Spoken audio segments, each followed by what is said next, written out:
asem ye ebie firi ba bia na wo nso ko bie wa no ka bia na asem wo kwa dia wa ka no e serious say wo mu so ba na e wo mu wiase okay o ti ase e di wiase no anse na be bie wa no akasa no make sure say asem a wo ka no unim dia wo ka ya unim susu aso bebem so enti nipa nkasa kwa ohun na me che no enti na wurade say onipa biara asem hunu biara wo be ka no bo hu akonta temu da asem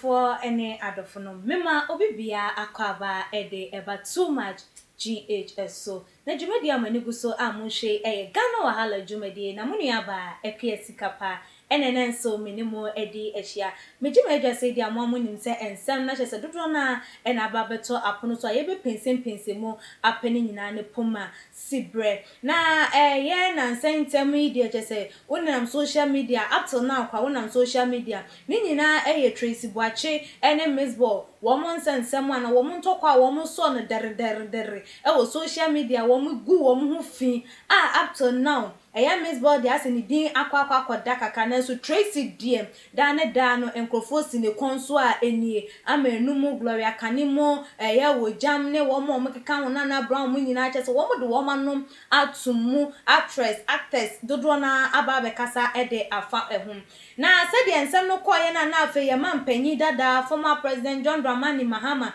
ni din so na so mpeso mo de fare ho mo fa bata ho eno ama ene de yim controversial radio talk show ye nua bema ye Salifu Masi Mugabi Mugabi wababa kasa ede afa ensem yi eho na abusuafo ne nsem a wodi etu edwa Ghana for esewani ensese ye kan editor ye nhwe ye anya sa de tuntum de ye behye bi mi twa me ho aba na me ba me de nsani mu ntwemu ebeba besom fitiani asese ni din ene your friend say mechanic Zana prophet kumichacha masesa mi YouTube no baby a me hwe bi a ma change afro ena maba too much GH hwe na prophet kumichacha me so me hwe abusiafo mesanso emamo akwaba ebiemo nyumeku a eso yedwumadie yi ase eye Mama Juliet Ventures enchense papa aye disiesie ye kitchen the wo pedo enoma de besiesie wo demo ye wo ho nso so a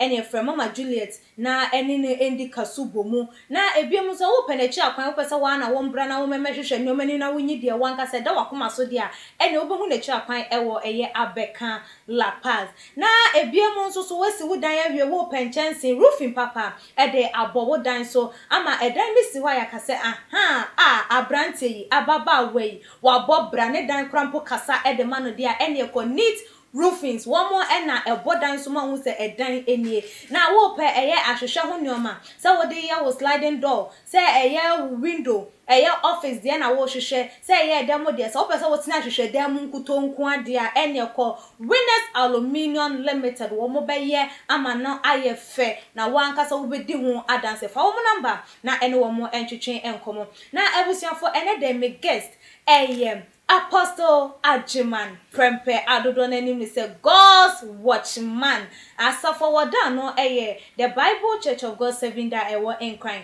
Kaswa Tuba Junction kan ho na yembonra ensem no emu Apostle me wakwa aba ya mi amede oba bia ye na Apostle bibia boko asafo ma sofma me obi aho ye Chris adomuni yankopon donti ye ho ye boni bie ni fie ntimu se na mo de no wo ho me de yankopon de me nyini boni ayeda na nso ho ye de na me adom nso me ho ye ti asinko ha de ye wa ai wole ndi ni obi bia ho ye bia da ne kwanso ye da utumfu ase ti ha de da urade adomara kwa okay awaso Mugabi Masi said the dodo na edi eni Mugabi Masi wo ye radio presenter edema Power FM na ya mienu ntokwa sha ase se omode foforo omo nyina so ye NDC amanyokuo achitafo womu nyina emani mienu nyina womu ye ndisi amanyo ko achitafo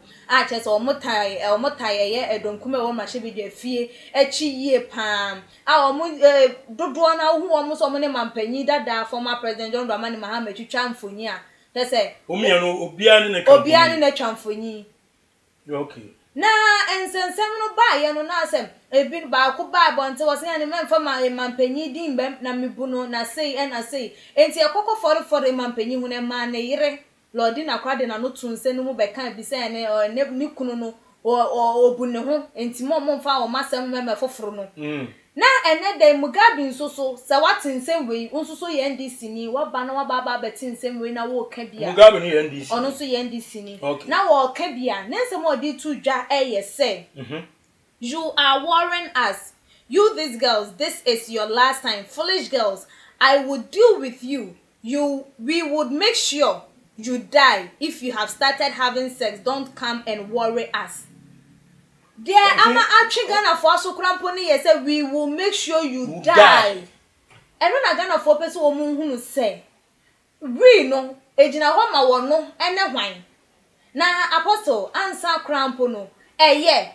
Say wo kama nyoko na wo nkrofo edi bone anase wo mu ye bibi na say bia wo mampanyi edi aba befrema na mo franka tuni di aba befrema this is how I was approach ema no eka say wo mo ebewu and we will make sure say mo bewu nese mo kan ye dey na betimi aka fa ho yo akwesi kapa nyankopon hirawo nyadwumanfo nyina pa na ahwefo no tifo bia ye me manyina ankopon emamu asomdwie okay kosi se obesa abebiu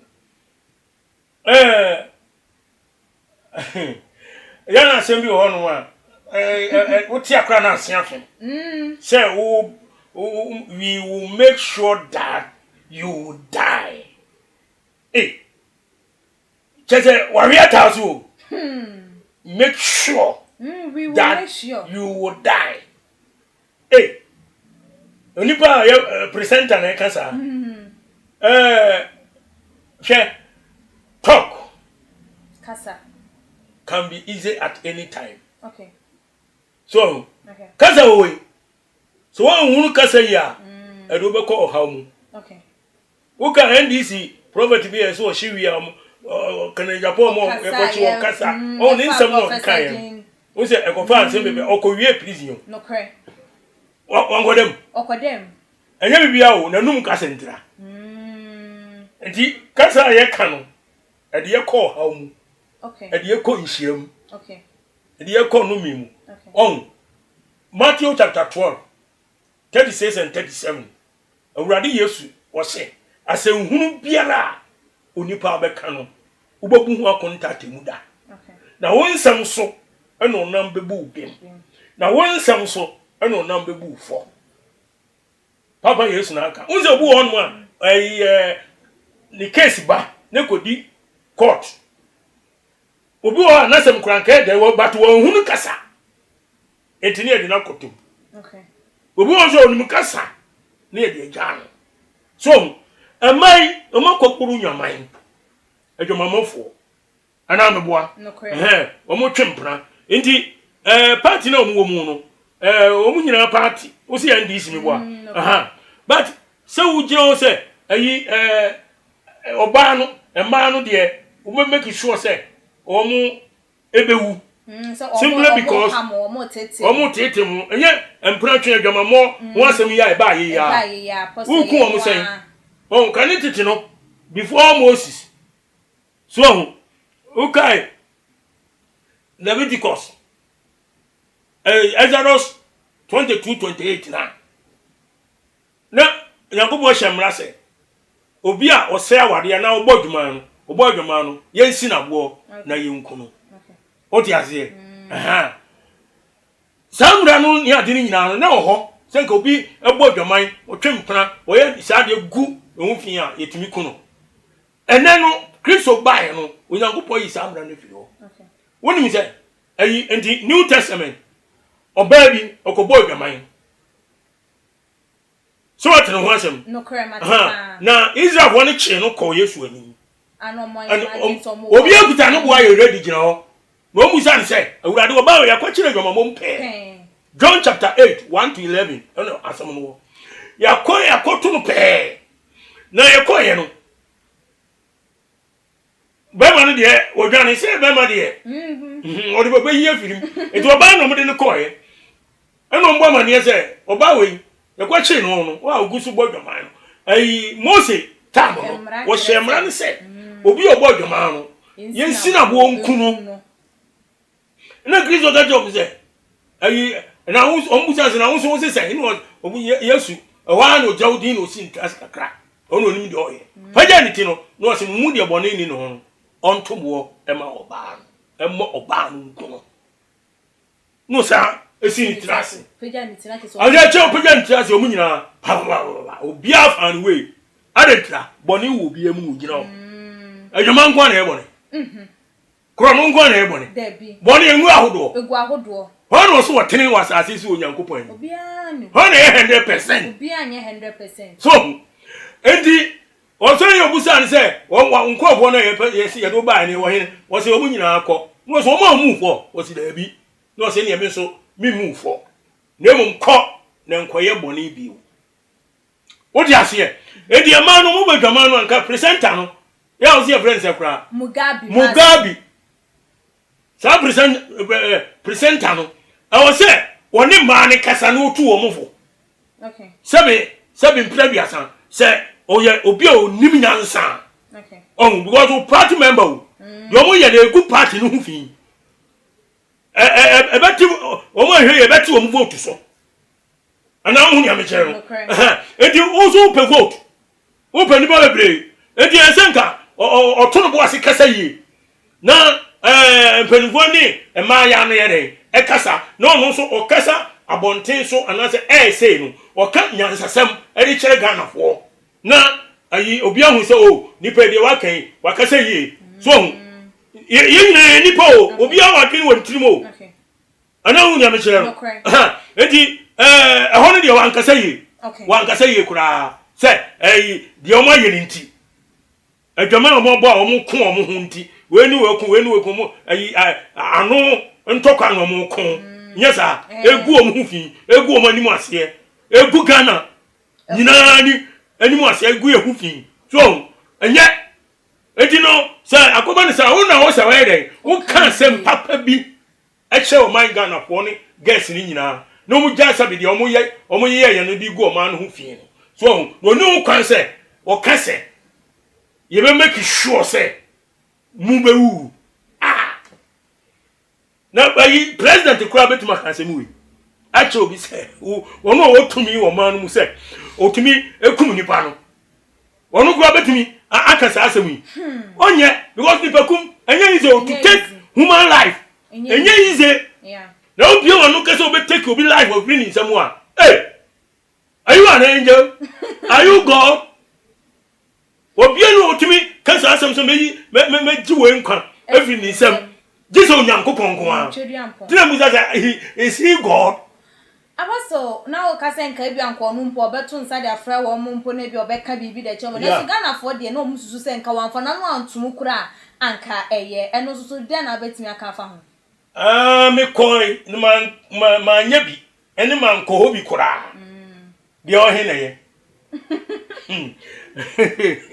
oji me ko na ma nya bi ana ma mfa eni man ko bi kura obi ade ayira eno nipa ba nu obisa mu ye nipa be se nan se me dan no ayi table no esi no ho no me di 2 million she ho sika na yira mi hu ba bi sika no ho na ho na fa ye ko jo mi de dem okra man ko obi kwaku apia se me de me ko ba de na face sika no ho na ye de be she no ndo ko ho nyawa ko ho no de o go obi je se no so yes and the go on for one to one ka hu so kanya de sense we dabi ka se mu ye MP free baby a na wo su ko bi wa no ka bia na asemo wo kwa de wa ka no e serious sin wo mu su ba na e wo mu wiase no okay wo ti ase e ndi wiase no anse na me bie wa no akasa no make sure say asemo wo ka no Unim dia wo ka. Ya. Unim susu aso bebem. So, enti nipa nkasa kwa. Ohun na me che no. Enti na wurade se, onipa biara asɛnhunu biara wo bɛka no wo bɛhu contact mu da asɛnhunu. Angasa asɛm papa o. Ya wonsɛm ɛyɛ hunu. Ɛyɛ hunu. Na santo wo ayɛ asɛm hunu. Oh, enti no atamu da no kra no Nyankopɔn bɛgyina so de abu na tan. Oh yes. Because I know some ya papa. Who be kumuniba? Who be kumuniba? No more musu o musu suma se ayi politicians ni bi. Eni asofo ni bi. Eni nipa ho do akonfo no ni ade a o mu kum nipa o suma se e de ya nyema nyema bi. O ma ba ho adi. Obi no ba no ho adi da. Oh, obi ba no hu ni ma ni ye sa because wo kum nipa. Wo mo nipa da, wo kum nipa. Apostle, enya no nko Ghana for ma wo make that statement ni wie ye no ehwa na wa wonim se Ghana for de unya kan se me ho ni. Oh, second na bia me catch us kasa too much. Afa no mako. The word we will make sure we no will use ye no no ama Ghana for binum susu se empanifo bi ta chire enti na ma ye nua ba ma Mugabe ono susu gina aso a wono ye den e kan ye. Ebetimi abasa. Me da se sikape. Apostle. Obu hon mo ko ka sem no de akohye obi. Oh nya me chere no. Okay. Ayi wi na o yusu ye no enye. Okay. So, ndi obi ka se sebe ayi nipa ba ko bi na akoye bone oye nkrani. Oh asem ka o. Oye nkrani no. Ana se asantini bi ena akoye bone ni ache no na yedina kotum. Obedima ka se nkran ho nyina anye. Obedima ka se asantifo nyina anye. Debi. Oh, na me chere. Aha. Enti no we no say we talking about the whole party. But yes also na tie. Me say one one. Think on say go no out and say will make sure. Mahama wane atie du nketia no mpanimfo ene delegates na mo no nya no omuntumi enye saade no. Okay. O ti ase. But yes me asabi obi o kan no de gifem. Nipa ko ya did you fame Apostle? Oh, so can you on social media sabe. On say kwasi asem do na nego. Apostle who ka ewu asem dia did fame na say ade echi na nke ye sori ye na nke mai mienu. Wo monti ase a anka ye beka say ye fame nti na o kan ya na. Ade echi na o monti ase. Se ne ye kodo ano. Ne ye kwache won na ko kan. Ene o mawu. Eni ye medo awo. E bela medo awo. Asem so kan wan kan wo dem. No cry. Number would be two Ghana phone, you anim ni wiase nyina anim. Anamboa. No cry. It is ade a chine ni pane wu a. Why ne yenko bisa no? Why ne yenko bisa no? Wo na kan say wo bewu no wo mawu. Ye be do awo. Wo be dam. So, na wo dam so a be ji so be pie bio. So hu ne me che no. Enti eno de e na me ka say all the perfume. Okay. Oh, e ba say so we kan bi ne so ya transe ya. Ye kan. So hu ya me chere no. Ya ye bobo hu no. Enti anu a de ka say obi ebewu ana say ye be kun asomese no. Ghana fo nya asianse nsam awudie we bewu ni se na hu ni kwaso. Na gas no nso. Omo ha adwene. Mo gwa no me ma me o mama ni bi ho. Obi awu ma ni bi. Obi awu mama ni bi nipa ni o wi ase. Muti one ho a na se sabe be ma bi opani bi ana se minka say sugar daddy ana mu mienu akonya no a se wo dia wo wo gwa wo se komani o nim nyansa komo o mba ma o mani age because o si dan ama wo toka so ama wo ena ba ko no so wo si dan ama no wo toka ama no mu ni di ne ho sai na mo ntia na mo kra mo ni nye Abosa se wo fa wo mo djuma se wo di bone se wo so sakra wo di ana wadi ni wo di ya wo ya bone anu aye ni ye no wo ko bo nsam dem so amna ye kore san na wo ye papa nso so anu aye papa ni ye no onya bo nsam heaven so aye akọ se mo ni dia wo so ya se sika hum okay na wo so pesika na wo di bone na wo di ju sika okay na ayi boni bia so obi di boni a ohun nyansa Jeremiah chapter 4 verse 22 was me may ejimi woni me wo ye boni wo nyansafo woni hunmu na papa ye de wonye so eti obi a odi boni bia ohun nyansa na omo boni na omo die Omuni hu nyansa enti no wo kono omu ye ni nyina nyim nyansa ye jimi abaze ye dey so no eba na we ne ye hwe Ghana fo binum susu se na ma ye freedom of speech wo hono mu a ene freedom of expression inti obi asori ana wo ka eye bibia na hu behia se mra no ebe ye adwuma to the sense nka obi ka bibia wo hwa enye ne kwanso se de ye nua ba ma yi kan yi ya na nka ho na ya to nsafre no atoto na no ebusa no botaye nti a wo ma na de kan sa na de nti a o tu sa anamo na eno so hu ne se Ghana for anampanifo tu sa anamo na ebebo ana yo sikapa mesala asibio kampanifo fra ankaye okay so because unya bia no kasa obekum ni pa o unya me chero murder case okay and you say to me nka police vote me I am arrest okay near dom court was who come to obi say obekunu a murder case no a wudie adwene ba utrim ma o de cancer asem okay o see a frow na wo koyi wa no court okay oh eno wa kan so no nipa nyina ate okay na asem so wa kan so no pepada obepa na nyeye okay okay so no be kan no enya pen na pencil po pencil eno what me I prepare for you what me pepa asem no ye firi wonum say pe eno anu thousands of years na da ho won na me share enti ayi sen company for fra no na ebisa na enkaye but Ghana ha no mitimi eno kura pa fita no ebi ni ho enti ni ebire yo apostle asem na wakan eno kura pa no enti na teremi ayi Isaiah Yankopon na muso kan Isaiah 59 13 to 15 wo se ya to Yankopon mra atwa no kontompo ye kasa nhyeso ene mfomso kasa ebini kasa nhyeso ene mfomso kasa yesusu atoro sem wa komam ne yi nadi na nokora ya de ho na nokora hwiate wo dwom sanu ngade aka so enti ade no onipa no wa kan no wa kan go sa esan se mra bia ni wa chiro no sede o manasia ya sebe obaga se mpanimfo ni o man asa police world man asa o mati o o mati nokre o mati am na tra kura asa muti ho obi abie na no ka se ye bekumu enya mekumu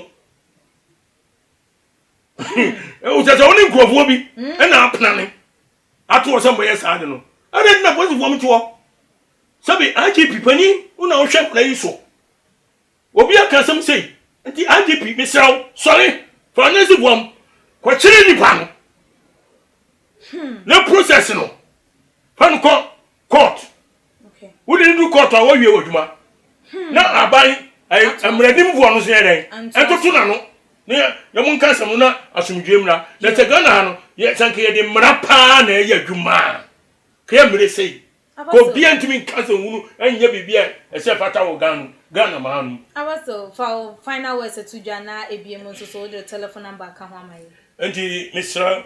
Ghana for we ekopa asem we nipa so ko bi na no ka bi nyina dwaman ya dwaman ya dwaman ni e bon sa Ghana for munyai sugar daddy for no amo mo ho nto na bayi papa no a mudi na chi a mo si sugar daddy o sisi dani atoto ka ase amamo no ne yiri wo ho was all shen. So one in the year, you know, a man one can get him, Mufu can get it, baby, the crowd, the answer will say, Maya.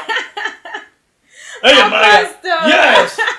Oh, to me, sir, a my one Moses or more, yes, sir, at the end, Subamboni, Munyai, no more, a radical Martin at the Mudan, as some of the baby, a big grand way, who at still at Temple at the home. Enti mranti ene mabawa say the area cost because of mamo ayi emplatwen ni mi date ni nyina no enkosi we e di yare e di ohaw e di amane e di ayi yakupo abufuo ene ba nipa so enti mi srem pa mi da mo se mi di manu besia ye ka se u di adwene da chidia Ubehwe so from so ndi Apostle Godwin Ajimai Prempe number name 0544 262614 0544 262614